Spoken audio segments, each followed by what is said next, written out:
Is the Sony a6400 a good camera to buy in 2021? Well, in this video, we're gonna find out.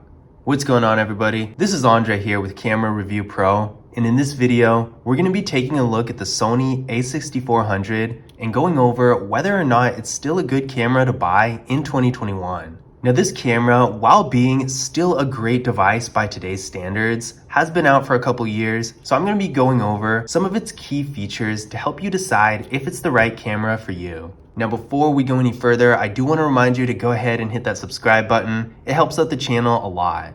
But with that being said, let's get into the video. So overall, this camera does have some really good features. Whether you're using it for more high-end cinematic types of videos, stuff like vlogging where you need a camera that's a little bit more portable and comfortable to move around, or simple YouTube videos where you're basically just filming yourself talking inside, or if you just want to use it for basic everyday photography, there's so many different uses for this camera. And while there are some situations where it may not be the best choice, I would say it's at least good enough for pretty much any type of situation. This camera has a 16 to 50 millimeter lens, which does give you a decent range for zooming. Now, if you want a really powerful telephoto lens that has some insane magnification, then you're gonna want to get something more than the kit lens, because this lens, while it does have a decent amount of zoom, is definitely nothing near what you would want if you're gonna be taking long distance photos, like maybe nature photography or something like that. But that being said, for regular everyday use, maybe you're taking portrait pictures, or maybe something for business if you're a real estate agent and you need to get pictures for a property, or if you're doing videos like vlogging and that sort of thing, the kit lens, while not being amazing, is still gonna be pretty good for all of that. One thing that particularly impressed me about this camera is the autofocus. When you're shooting videos, especially ones with lots of movement like vlogs and more action-oriented videos, having autofocus is an essential function for that kind of thing. With this camera, the autofocus is not only really fast, but there are lots of options for it, depending on what your specific need is. For example, this camera has a feature called touch to focus, where basically, if you double tap on a certain area in the screen, it'll focus right on that specific area. And not only is it really easy to use, but the autofocus in general is really fast and smooth. In addition to this, the camera has lots of different options to customize the appearance of your image, so you can get more cinematic effects, or maybe the opposite. Maybe you want something to be really natural with an emphasis on the details. With this camera, there's pretty much a setting for everything, and the settings are extremely easy to access.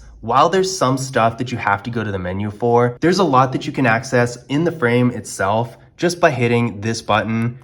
As you can see here, we have the white balance options with all kinds of different modes for pretty much any type of situation you want. There's also the exposure mode that you can easily customize, and this has several different options as well. For videos, this camera also has what's called picture profile settings to help you even further customize the appearance of the image, and you can add some cool effects onto it as well. To get to this, if we go to our menu right here and go to processing, page number 11 in the menu, there are two different places where you can get different effects for your image to help you customize it based on how you want things to look. You can use anything from the more extreme effects like these to the actual picture profile settings that are a little bit more subtle but also greatly enhance the image. The bottom line is, in addition to being really high quality and taking great photos and videos, this camera also has plenty of features available to help you customize your image to get it to your standards before even actually having to edit it. Now, one thing I'm not a huge fan of about this camera is the battery life. Although it's not the worst out there, I do feel like the battery dies a little bit too fast for my liking. Right now, as you can see, we're at 26%. I started off around 100% earlier in the day and got to this point after only a little bit of use. So overall, it's not horrible, but at the same time, if you're gonna be shooting photos and videos for a longer period of time, I definitely would recommend carrying extra batteries, because for more involved, longer projects, battery life can definitely be a problem. Now, as far as video goes, this camera has a maximum recording quality of 4K at 30 frames per second, so that is definitely good. And then if you want to shoot things at a higher frame rate, you can also shoot in 1080 and 720p at 120 frames per second, and that's going to help out a lot for stuff like slow motion videos. So now let's take a closer look at the device itself. So we got a 3-inch display here. Now this display is interesting in the sense that it's technically a touchscreen, but not really. You can't navigate the menu with the touchscreen per se, but there are some features where you can touch to focus and even touch to activate the shutter. Now that feature is a little weird to me. It's kind of cool that the camera has it, but at the same time, I don't really know how this is actually an advantage. But all the same, there are some things you can use the touchscreen for, but for the most part, it's not actually a touchscreen. It's a little weird, but at the same time, I really don't mind it. Now, the display itself is pretty decent. One big issue I personally have with a lot of cameras is how hard these displays are to see, especially when you're outside in bright lighting. It does get really difficult to actually see what you're taking pictures of.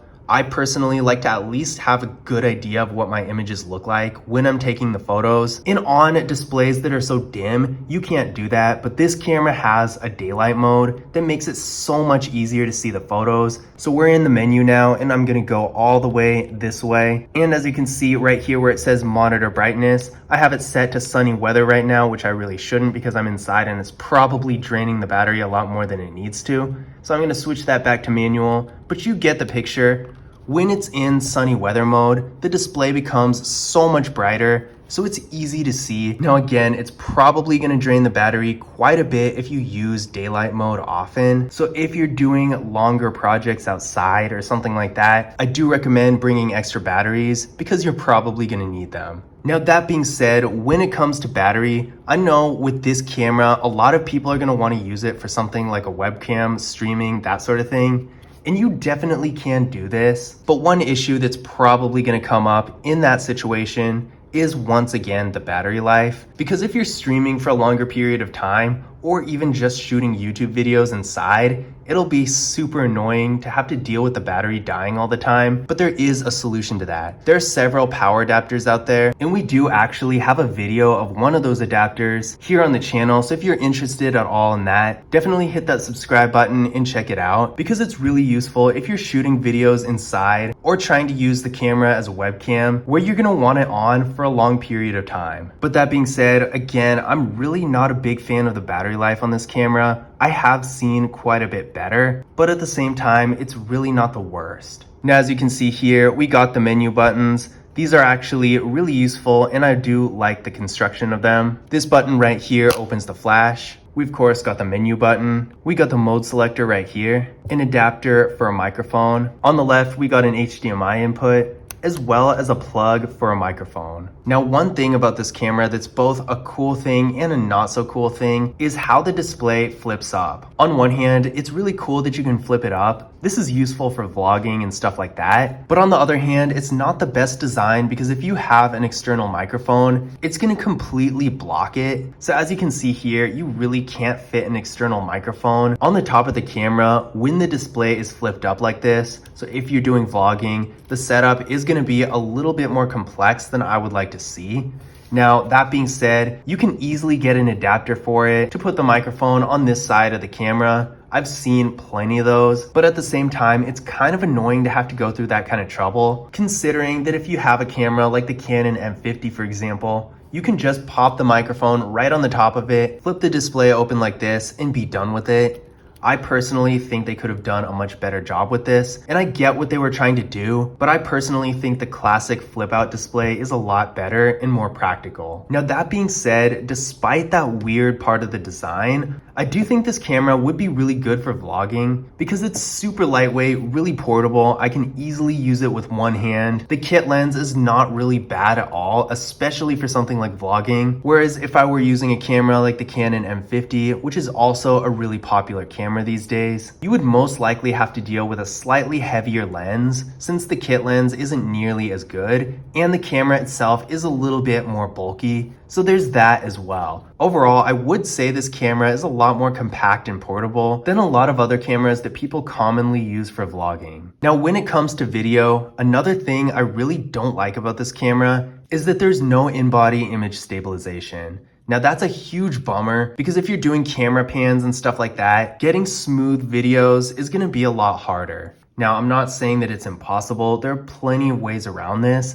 but at the same time, it makes it a lot more difficult. And if you're trying to do something that involves more motion, whether that's something like a music video or a vlog or just a general YouTube video, you're gonna have a lot more trouble since there's no image stabilization. So in conclusion, is the Sony a6400 a good camera to buy in 2021? Despite some of the shortcomings, I would definitely say so. Even with the standard kit lens, this camera produces some really good quality images with sharp professional looking details, a decent amount of depth, and really vivid colors. And it has plenty of different options like the autofocus, white balance, picture profile, and that sort of thing to really customize the image, both when you're taking photos and shooting videos to give it the appearance you want. In addition to that, the camera itself is also really easy to use and it's really light and portable, making it great for stuff like vlogging, where you're gonna be moving around a lot. The only things I really don't like about this camera are, like I said, the battery life, this weird flip-up display, I really think they could have done a better job with this, and the fact that there's no image stabilization. Other than that, this camera with the fast autofocus, easy to use features, and high quality images in general is a great option for everyday use and still provides a lot of value in 2021. But I hope you guys enjoyed the video and I hope you found this information useful as well. If you did, don't forget to leave a thumbs up and subscribe to the channel. And as always, I will see you in the next video.